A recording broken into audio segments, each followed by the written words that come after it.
On May 23rd, the Supreme Council of Ukraine adopted a bill that outlines the required levels of Ukrainian language content for television in Ukraine.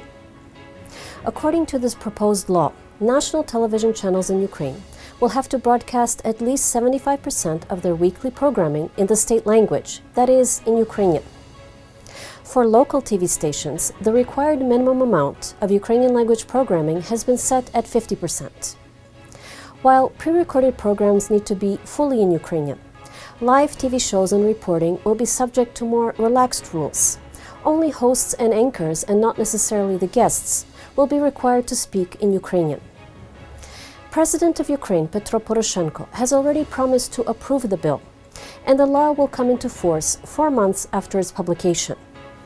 However, there will be a one-year transition period, during which TV stations will be allowed to air the non-Ukrainian language programming that they have already produced.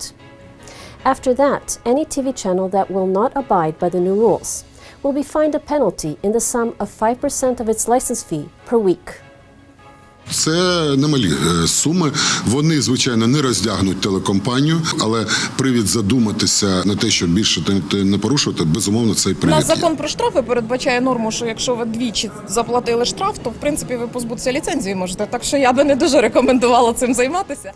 While some TV channels in Ukraine already provide their news and other programs in Ukrainian, overall, television in Ukraine continues to be dominated by Russian language programming.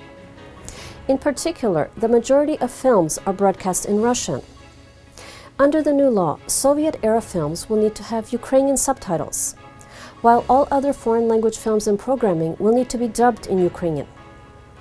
While the new law was welcomed by the National Council of Television and Radio Broadcasting of Ukraine, as well as by many Ukrainians, including well-known actors and TV personalities, it has been criticized by the opposition bloc party in the Supreme Council, that is, by former members of Viktor Yanukovych's Party of Regions. Also, Inter TV channel, which broadcasts most of its content in Russian, and which has been repeatedly criticized for promoting pro-Russian propaganda in its programs, protested against the new law, claiming that, quote, "It is impossible to produce quality product in Ukrainian in the quantity required by law," unquote. Incidentally, on May 22nd, the chief of Inter TV's news services, Russian citizen Igor Shuvalov, was expelled from Ukraine as a persona non grata and banned from entering the country for the next 5 years. He had been accused of spreading anti-Ukrainian propaganda. Якщо не можете українською в Україні творити, напевно, треба в Росію їхати, там створювати телеканал і пробувати творчо реалізовуватися російською мовою, зрештою. On May 28th, Russian-backed enemy militants in the Donbas region in eastern Ukraine shelled the residential districts of the city of Krasnohorivka.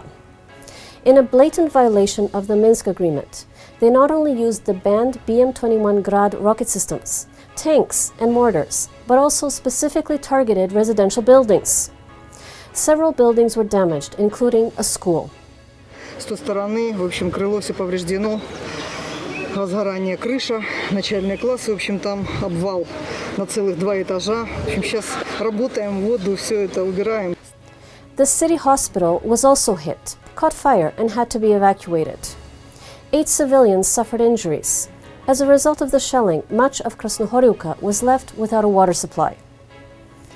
I'm Tania Stech, and this was Ukraine in the News. Канал 1+1 тепер доступний на Bell International Programming.